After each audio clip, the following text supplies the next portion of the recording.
Assalamualaikum warahmatullahi wabarakatuh. Jumpa lagi dengan saya Mr. Soin. Bagaimana kabar teman-teman semua? Tentunya baik-baik saja ya.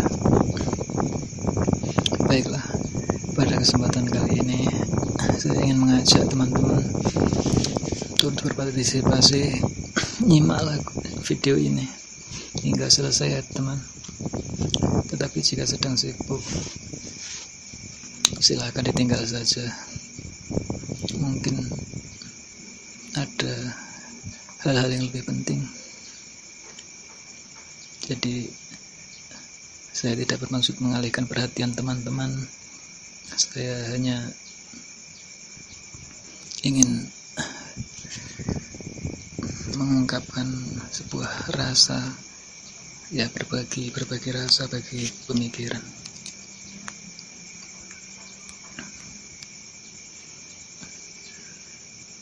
Jangan sampai video ini mengganggu aktivitas teman-teman.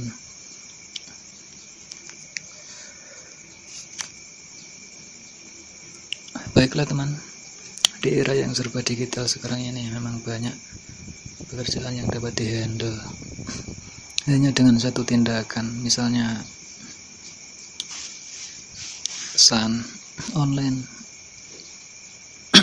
order sesuatu, tinggal SMS, tinggal WA gitu kan, nanti dikirim sama GoFood atau Gojek.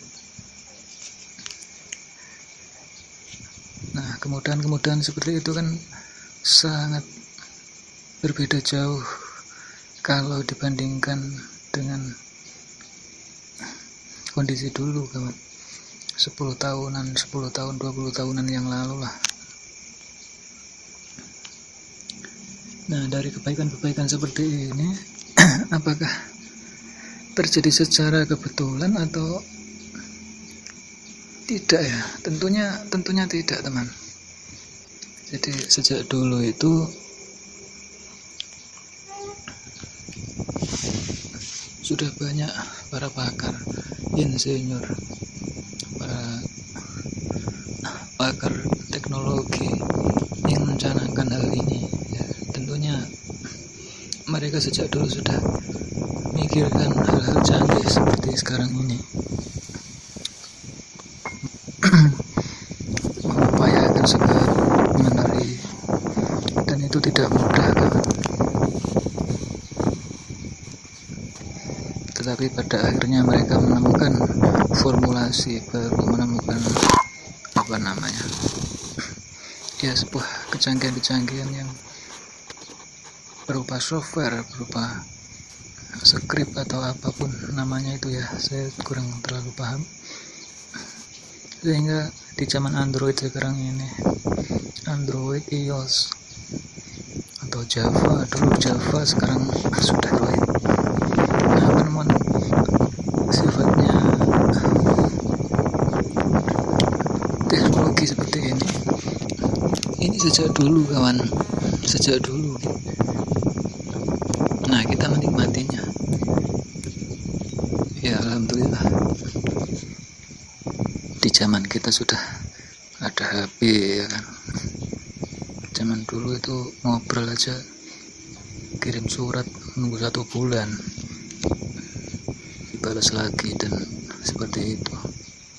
Telegram, dulu telegram dikirim ke rumah ya kan, seperti itu. Para tokoh-tokoh seperti itu patut diacungi jempol. Mereka sukses dengan karya-karyanya yang besar yang dapat dinikmati generasi-generasi sekarang ya. Mereka tinggal menikmati hasilnya saja. Mereka tidak perlu bekerja, sudah mengalir income-nya dari aplikasi-aplikasi yang diciptakannya ya, menciptakan platform baru lah. Saya juga kurang tahu hal itu. Nah, perjalanan tokoh di atas tadi itu, apa yang dapat kita ambil teman? tentunya hikmah dari perjalanannya. Jadi sebuah karya cipta yang monumental ya, semuanya itu tidak bisa diraih tanpa perjuangan. Jadi sebuah karya cipta itu harus memang melalui proses perjuangan. Jadi tidak semudah membalikkan telapak tangan saja. Makanya ada slogan itu, tiada progres tanpa proses ya. Maksudnya setiap keberhasilan tentunya tentunya harus melalui proses gitu. Meskipun tingkat kesulitannya berbeda-beda, kawan. Jadi kalau kita ngomong tentang kegagalan, misalnya kegagalan sebuah proses, pencapaiannya gagal misalnya, itu sudah lumrah, kawan. Kita itu jatuh bangun itu harus sudah, jangan dijadikan sebagai hal yang aneh bagi kita. Itu memang jalannya. Jadi kita itu yang penting proses, yang penting ada proses. Itu sebuah perjalanan, sebuah upaya. Gagal bangkrut, tikar lah, banting setir lah, itu sebuah proses. Jadi jangan dianggap keberhasilan itu terletak pada prosesnya, jangan. Tetapi keberhasilan itu terletak seberapa gigih kita dalam prosesnya gitu. Kalau proses mah siapa saja ya bisa melakukan proses, tapi kegigihan itulah yang jarang sekali dimiliki oleh semua orang. Makanya gigih dalam menjalankan sebuah proses tentunya mendekati atau bahkan bisa dikatakan pasti ada sebuah keberhasilan. Jadi sebuah kegigihan juga perlu.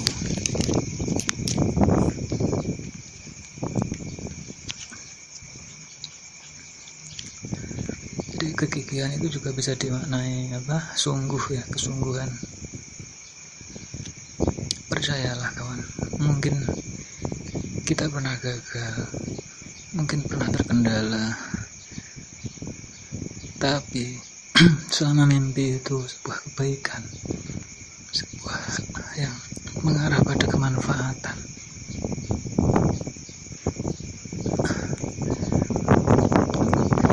apalagi kemanfaatannya mengarah pada atau untuk kemudahan orang-orang sekeliling kita ya. Jangan sampai patah semangat, teman.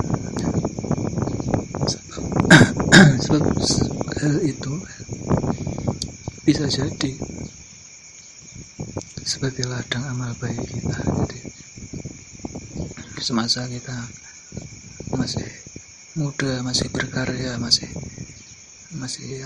sigap dalam hal itu, dalam berkarya, maka jangan kita sia-siakan waktu ini. Nah, kita semaksimal mungkin kita bangun konsistensi kita ya.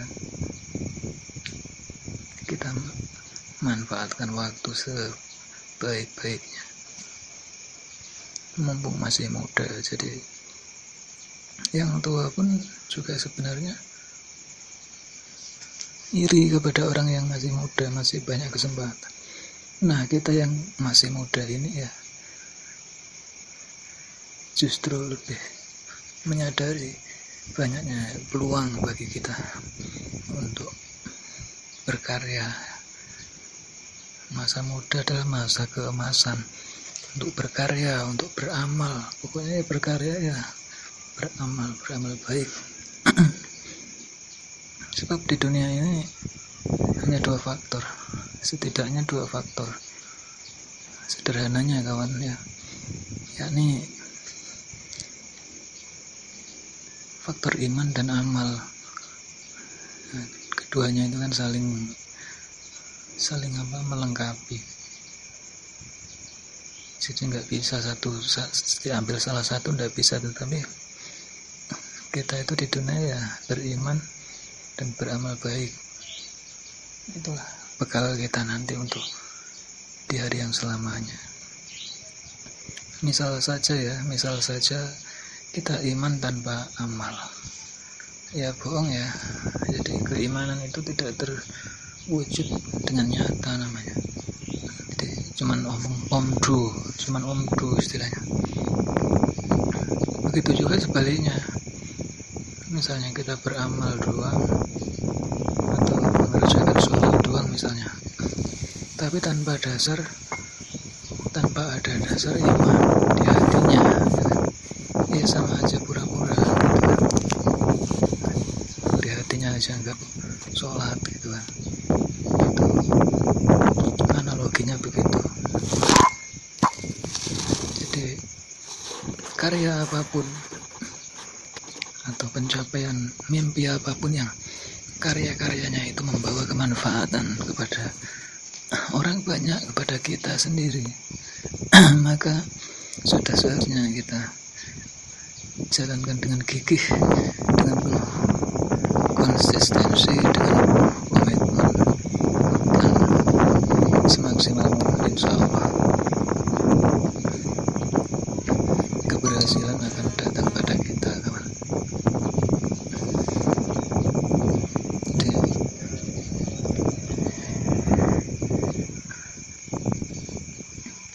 memang seperti itulah sebuah proses. Nah, dari pembicaraan yang saya sampaikan tadi ini ya, dapat kita sederhanakan, dapat kita rumuskan bahwasanya setidaknya kita itu tidak enggan menoleh ke belakang, menoleh peristiwa-peristiwa yang lalu, bagaimana perjalanan yang lalu, orang sukses itu dari apa, dari mana, dari nilai-nilai apa. Keuletan itu juga faktor-faktor penentu atas keberhasilan kita, teman. Jangankan hal dunia ya, hal akhirat sekalipun ya, apalagi gitu. Sekedar pencapaian dunia saja harus butuh kegigihan, apalagi dalam hal akhirat. Terus yang kedua, kita mesti ulet, teman ya. Tentunya ulet dalam mempertahankan konsistensi ya, dari hal-hal apa saja yang bermuatan positif yang dapat kita lakukan, kita sumbangkan untuk orang banyak. Itu mesti butuh kegigihan, karena tentunya banyak rintangannya. Sesuatu yang baik, sesuatu yang mengarah kepada kebaikan pasti banyak rintangannya. Jadi itu harus menjadi menjadi pemahaman kita semuanya, supaya kita tidak kaget, supaya kita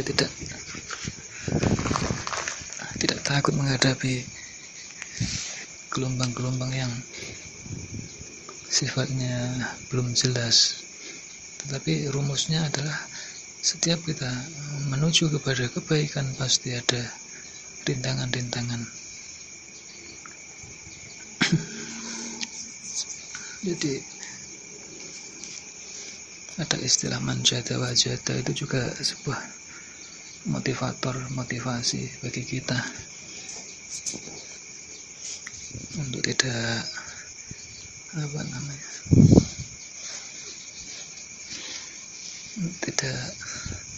never give up ya.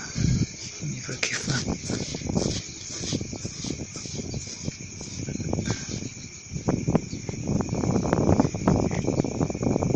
Mengenai proses saja kita harus banting tulang, ya. Peras keringat, banting tulang itu sebuah proses. Kemudian belum lagi hasil, nanti bagaimana hasilnya nanti sesuai dengan apa yang kita harapkan atau tidak. Nah, itu ini menjadi bermasalah lagi kalau kita tidak pintar menyikapi. Terkadang kita kecewa dengan sebuah proses yang cukup berat, tetapi hasilnya tidak sepadan. Itu kecewa, terkadang hati kita kecewa. Nah, ini yang agak sulit dihadapi oleh kita, sulit disikapi oleh kita, karena kita berharap banget atas keberhasilan itu, ternyata tidak membuahkan hasil seperti yang kita harapkan. Maka hendaknya kita tidak kecewa dengan apa yang telah dianugerahkan kepada kita oleh Tuhan, ya, sehingga kita tetap mempertahankan spiritualitas, mempertahankan sikap kita sebagaimana hamba, yakni bersabar dan bersyukur atas apa yang dikaruniakan kepada kita.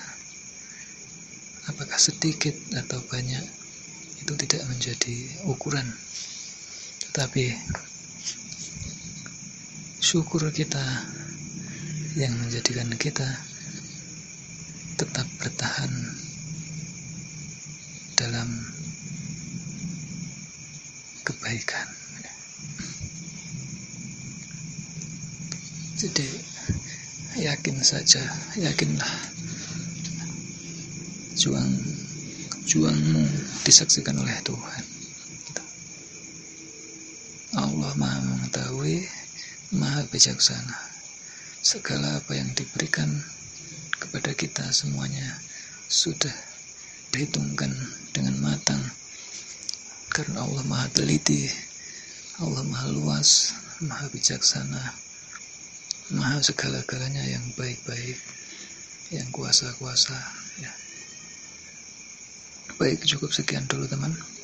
Semoga di lain kesempatan dapat kita lanjut lagi.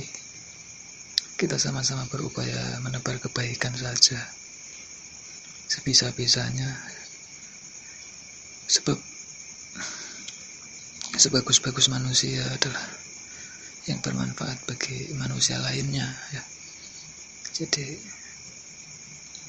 semoga video ini dapat menjadi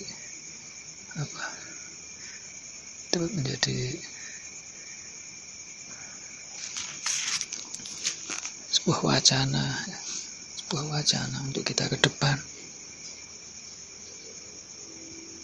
Meskipun saya sendiri juga belum kompeten atau belum ahlinya dalam hal ini, tapi saya berharap teman-teman juga mau memberikan masukan di kolom komentar. Apabila teman-teman sudi juga meninggalkan jempol, ya kan, dan subscribe, jadi sebagai bukti teman-teman juga support kepada kita. Cukup sekian dulu kawan. Terima kasih atas kontribusinya, turut berpartisipasi ini, termasuk sudah mendukung channel saya. Gitu aja ya kawan. Terima kasih sudah menonton. Jika ada sumur di ladang, bolehlah kita menumpang mandi. Kalau ada umur yang panjang, bolehlah kita berjumpa lagi. Saya Mr. Soin. Wassalamualaikum warahmatullahi wabarakatuh.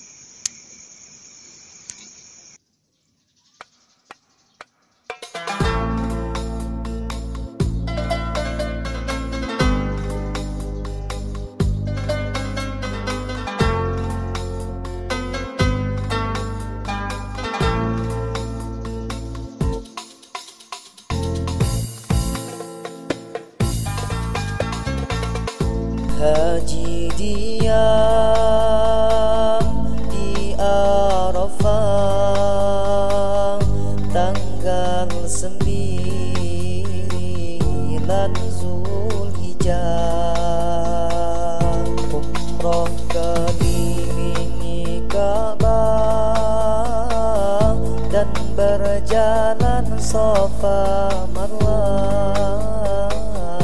Haji diam di Arafah tanggal 9 Zulhijjah.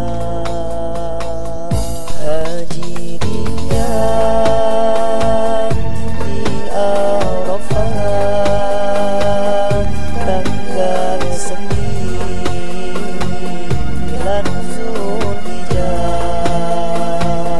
Umroh kelilingi Ka'bah dan berjalan Safa Marwah. Haji diam di Arafah tanggal 9 Zulhijjah.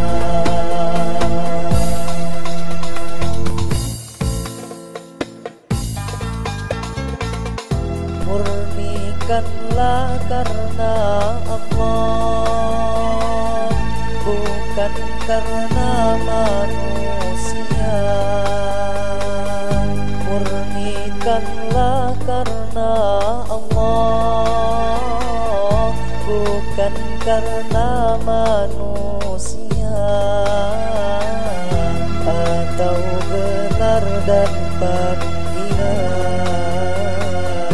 maupun derajat di dunia.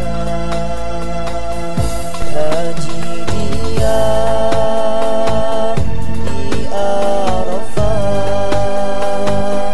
tanggal 9 Zulhijjah. Umroh kelilingi Ka'bah dan berjalan Safa Marwah.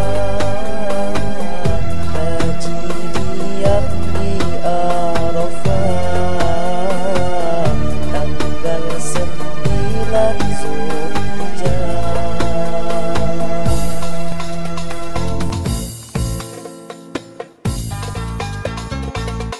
Hindari larangan haji, porno, durhaka dan debat. Hindari larangan haji,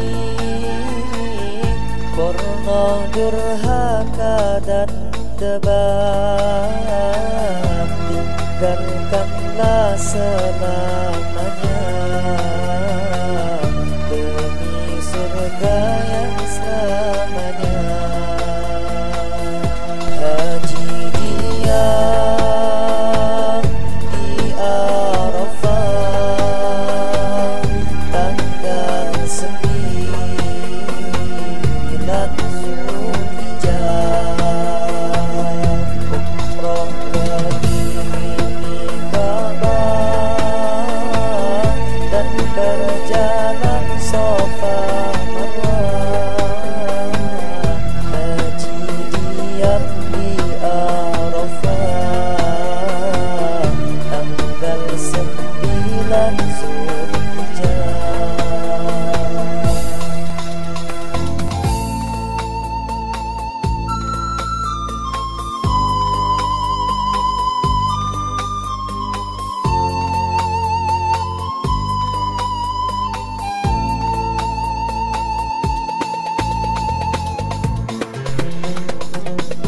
Haji dalam keseharian,